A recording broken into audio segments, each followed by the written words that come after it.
Saludos amigos, bienvenidos una vez más a otra entrega de su canal Dotel Contabilidad, tu formación contable.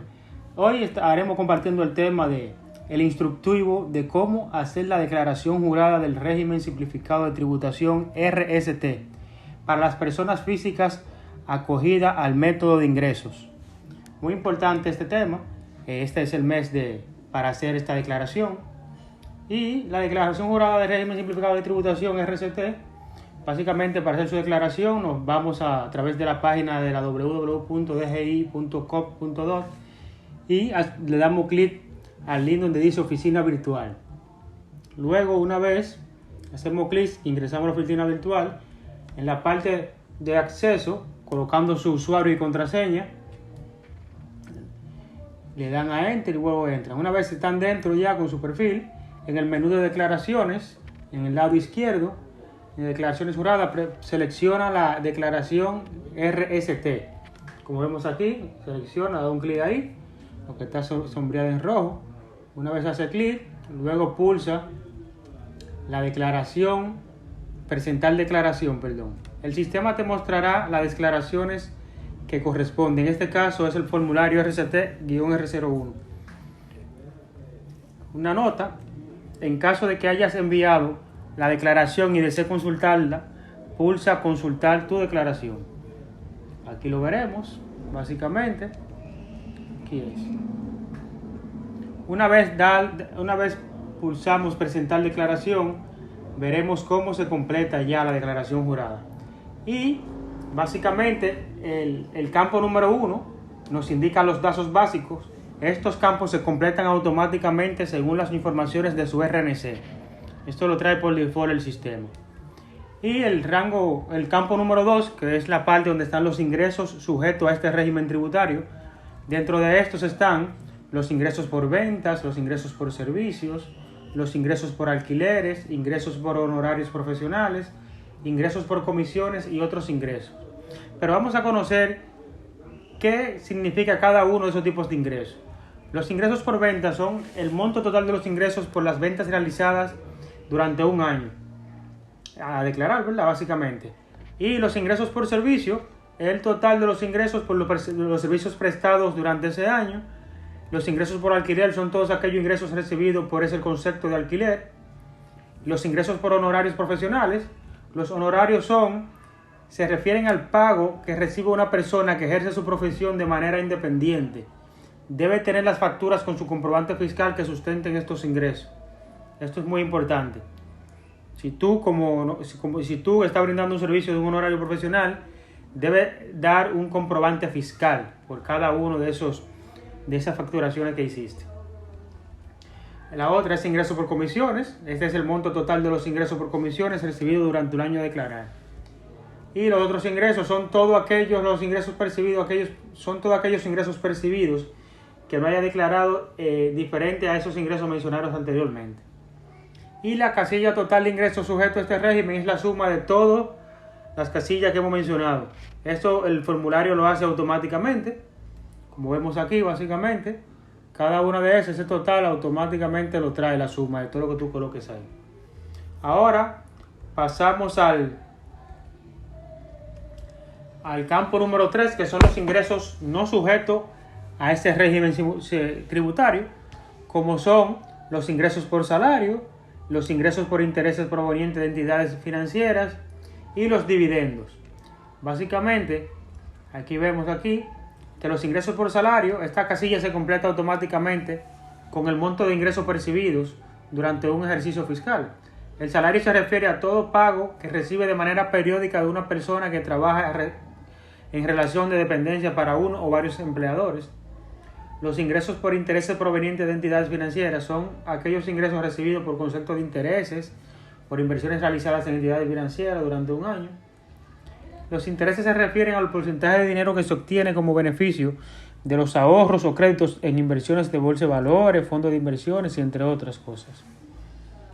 Los dividendos son todos aquellos ingresos recibidos por dividendos durante un año. Un dividendo es una cuota de dinero de una empresa que se reparte entre los accionistas al distribuir sus utilidades al final del año. Por último, es el total de los ingresos no sujeto a ese régimen tributario. Esa casilla se completa automáticamente en la suma de las tres anteriores que mencionamos. Como vemos aquí, cortica. Son tres tipos de ingresos que no están sujetos a ese régimen. Si usted aplica uno de esos, automáticamente usted coloca el por salario, como indiqué hace un momento, lo trae automático. Lo otro no. Si no tiene ninguno de esos, lo deja vacío. Continuamos ahora con la casilla número 4, que es la ganancia de capital. Esta básicamente una. La ganancia de capital es un beneficio que resulta de una disposición de un activo de capital, tales como valores, acciones, bonos o inmuebles, cuando el importe obtenido en la venta excede el precio de compra. Continuamos con el campo número 5, que son el total general de los ingresos. Esta casilla se completa automáticamente, que es la suma de la casilla de la ganancia de capital, de los ingresos no sujetos a ese régimen y de los ingresos sujetos al régimen fiscal. La suma de esos tres es el total que está en esa casilla, la casilla total general de ingresos. Y en el campo número 6, aquí vemos que es la determinación de la base imponible. Y la base imponible, básicamente, aquí, la renta neta sujeta a este régimen tributario es aplicar el 60% sobre la casilla 7. Y esta casilla se completa automáticamente. Es el resultado de multiplicar el total general de los ingresos de la casilla número 7 por el 60%. El impuesto sobre la renta se calculará al aplicar la tasa correspondiente a la renta neta imponible que resulte reducir los ingresos grabados en un 40%, según el artículo 17 del reglamento 265-19. Algo muy importante, que es la exención contributiva. Esto también lo trae por default automáticamente. Y desde el año 2017 hasta el 2020 es de 416.220 pesos. Básicamente en el formulario eso lo trae por default ese monto. Y la exención contributiva anual es el monto que las personas físicas sin contabilidad organizada que no reportan costos y gastos tienen derecho a deducir de sus ingresos anuales para determinar la tasa del impuesto sobre la renta a pagar. Si los ingresos de las personas físicas no superan dicho monto, quedan exonerados del pago del impuesto. Muy importante esta parte. Si sus ingresos no superan el monto de la exención contributiva, usted queda exento de pagar el impuesto. Si es lo contrario, sí tiene que pagar en base a la diferencia. Continuamos con la deducción de los gastos educativos. La deducción de los gastos educativos es no exceder el 10% de la casilla 14 menos la exención contributiva y el 25% de la exención contributiva. Para poder beneficiarse de la ley de gastos educativos, número 179-09, debe registrar en la oficina virtual, en el panel de gastos educativos, a sus dependientes y usted mismo, si tiene gastos propios de educación. Además, en el mismo panel de gastos educativos debe de registrar las facturas de crédito fiscal emitidas a su nombre por los centros educativos. Luego de completar esta información, aparecerán de manera automática los gastos educativos que se podrán deducir. Estos no pueden exceder o sobrepasar el 10% del monto que resulta restar la casilla 14 menos 15 ni el 25% de la exención contributiva. Una nota muy importante: los gastos educativos deben ser reportados a más tardar el último día laborable del mes de febrero de cada año. La renta neta imponible, en esta casilla se completa automáticamente, que es el resultado de restar las casillas 14, 15 y 16. Aquí vamos a la sección número 7, que es la parte de la liquidación del impuesto. Y el impuesto a pagar, que es la casilla número 18, el impuesto a pagar en el régimen simplificado de tributación, básicamente se completa automático. Es el resultado de aplicar la tasa del impuesto correspondiente a la casilla 17, que para los años 2017 al 2020, de acuerdo a la siguiente tabla, es la siguiente. La escala anual, si vemos aquí, renta hasta 416.220 están exentas. Luego de 416.220.01 hasta 624.329, un 15% del excedente de 416.220 aplica para el 15%. La otra escala es del 624.329.0.01 hasta 867.123, En esto es el 31.216 más el 20% del excedente de los 624. Y la renta desde 867, 123,01 en adelante. Esta tasa es un 79.776 más el 25% del excedente de los 267, 123,01. El impuesto a pagar sobre ganancias de capital es aplicar el 25% sobre la casilla número 12. Esta casilla se convierte automática. Es el resultado de multiplicar los ingresos por ganancias de capital de la casilla 12 por el 25%. El impuesto liquidado es la suma de la casilla 18 más 19. Eso se completa automático. La casilla 18 y 19 no son más que el impuesto a pagar del impuesto a pagar del RCT más el impuesto sobre la ganancia del capital.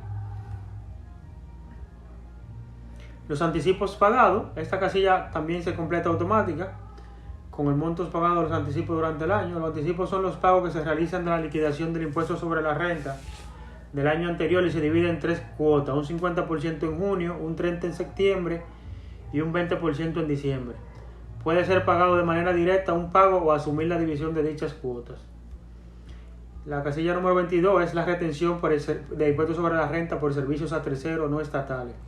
Es el monto de las retenciones del impuesto sobre las rentas efectuadas por las entidades que le pagaron honorarios durante el año a declarar. Básicamente, eso quiere decir, aquí se coloca el total de todas las retenciones que te hicieron por los honorarios que tú proviste, básicamente. El otro es la retención de impuestos sobre la renta por servicios al Estado. Estas son el monto de las retenciones efectuadas por las entidades del Estado por concepto de impuestos sobre la renta. Estas deben estar sustentadas por certificaciones emitidas por las entidades estatales. La certificación es una carta certificando el monto que les retuvieron durante ese año. El pago a cuenta, esta casilla también se completa automática con el monto del pago realizado antes de presentar la declaración jurada o en caso de rectificativa, pagos realizados con anterioridad a cuenta del impuesto. Importante, esta casilla no puede ser completada por el contribuyente, la misma es solo para uso de la administración tributaria. La diferencia a pagar es la casilla 20 menos 21, 22, 23, 24 y 23, 24. Esto también se completa automática, solo aplica si el resultado de restar la casilla desde la 20 hasta la 24 es positivo.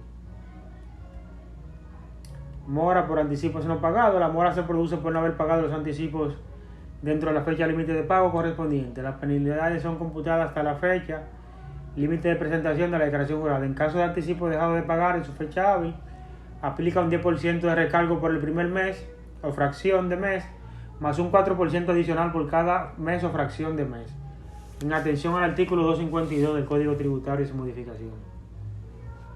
El interés indemnizatorio también, esto va en conjunto con la mora. Aquí se paga 1.10% del interés por cada mes y fracción de mes. La mora por declaración tardía es un 4%.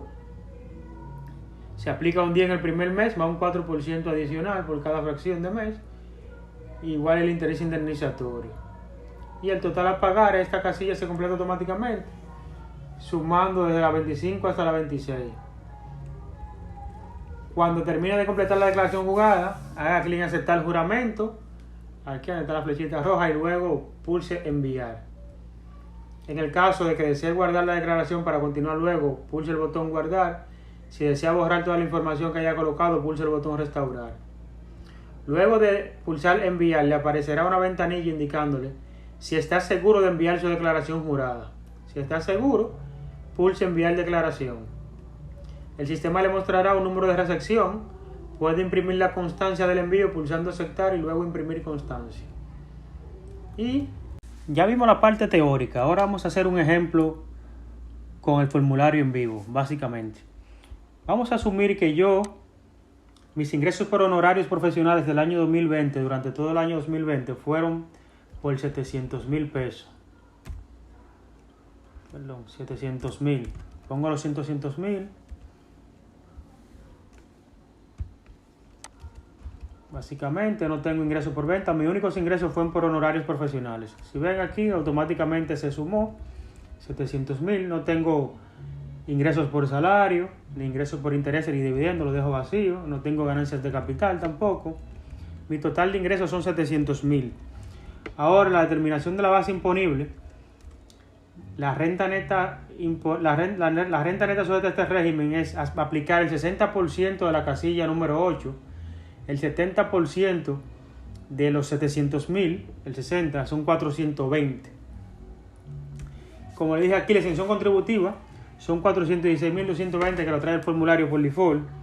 La renta neta imponible es el resultado de la resta de los 420 menos los 416.220.